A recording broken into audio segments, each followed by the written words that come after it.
Aujourd'hui, je vais vous parler de mon vécu, de ma participation au concours de vidéo C'est pas du ciné.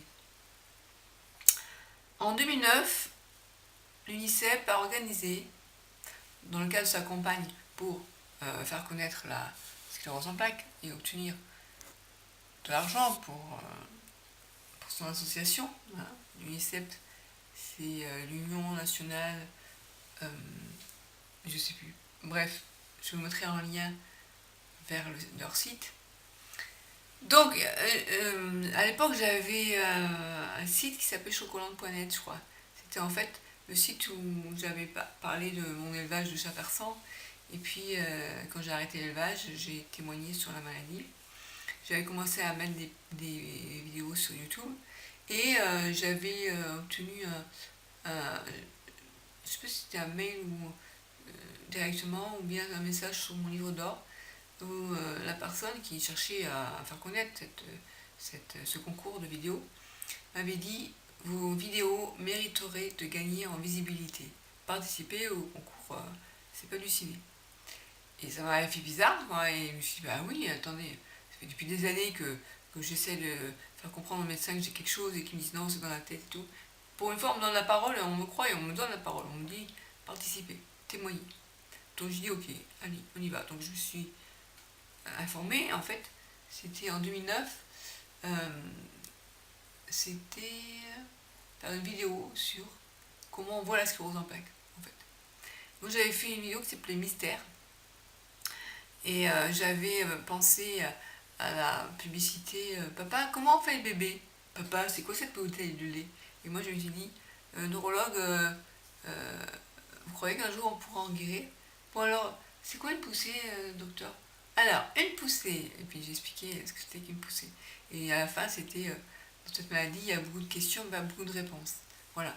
Après, en 2010, j'avais fait quand même 10 vidéos. Ma mère s'en souviendrait si elle était encore en vie.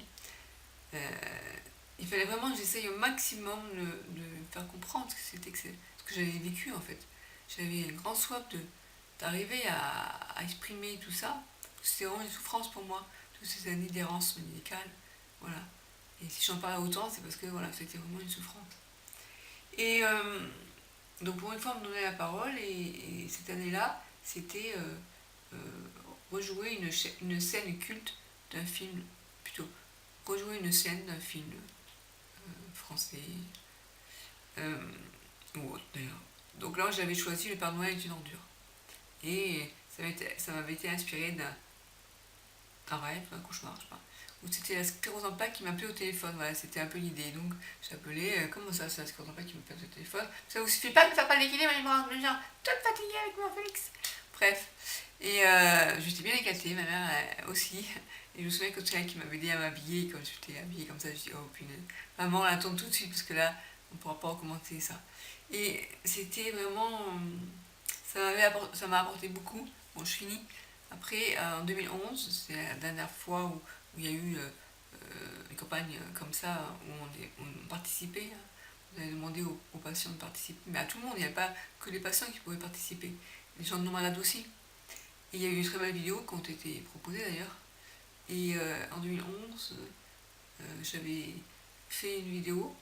Là, j'avais carrément fait un casting, entre guillemets. J'avais cherché à ce que d'autres personnes interviennent dans ma vidéo.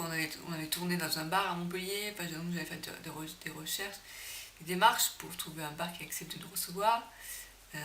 Donc, voilà, il y a un jeune là qui avait participé parce que sa tante avait la sclérose en plaques. Et donc, j'avais rejoué Premier baiser. Bon, bref, c'était une super expérience, franchement, de devoir gérer tout ce petit monde là. Et c'était vraiment une bonne cause, une belle cause. Donc je tiens vraiment à remercier beaucoup l'UNICEF pour ça, pour ce que ça m'a apporté. En 2010, ils m'ont attribué la mention spéciale du jury. Ça a été vraiment fabuleux. Et juste, dommage, c'est que en 2000, ouais, c'est ça, ouais. En 2011, j'ai vu dans le règlement du jeu, du concours, il y avait marqué qu'il ne fallait pas revendre les cadeaux. Et moi, en fait, ce qui s'est passé, c'est qu'en 2010, j'avais droit à 2 places pour c'est ça, ouais.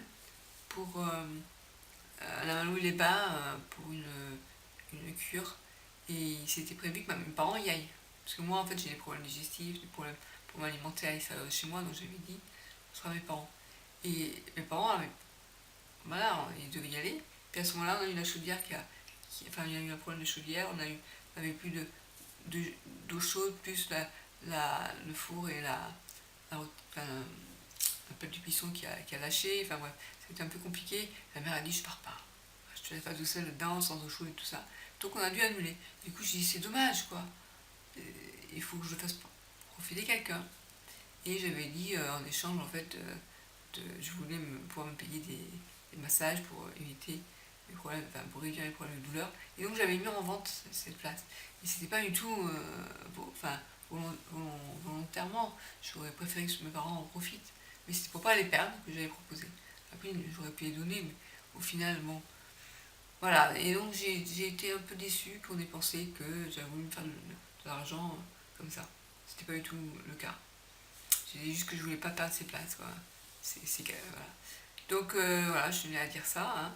Donc ça a été une super expérience, donc franchement, si c'est à refaire, je le referai. Enfin, non, parce que je pourrais plus. À cause de la fatigue, mon état s'est empiré.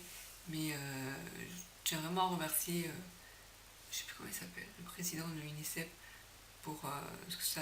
Je pense pas qu'il ait conscient de tout ce que ça nous avait apporté. Mais pour les malades, avoir pu témoigner, c'était vraiment super. Voilà, donc c'est ce que je voulais faire dans cette vidéo. Je vais voir s'il reste du temps ou pas. 2 minutes. Je fais gaffe parce qu'il traite cet appareil photo parce que il m'a dit 9 minutes, j'ai droit. Mais il me dit pas que c'est fini. Alors, bref, voilà. Donc, c'est tout ce que j'avais à dire par rapport à cette participation à ce concours. Enfin, si, je pourrais dire plein de choses, mais bon, ce que j'avais ressenti quand j'étais allée témoigner, j'étais montée sur l'estrade, en fait, en gros, ça m'a vraiment permis de réparer pas mal de blessures que j'avais au fond de moi, notamment à l'époque où j'étais toute petite, où j'ai été montée sur l'estrade pour être la seconde. Et ouais, j'étais que la deuxième. Comment ça, que la deuxième? Non, non, arrêtez les applaudissements, Christelle, il mérite d'être la première. Ça va me blesser, ça, j'avais quoi, 8 ans, comme ça.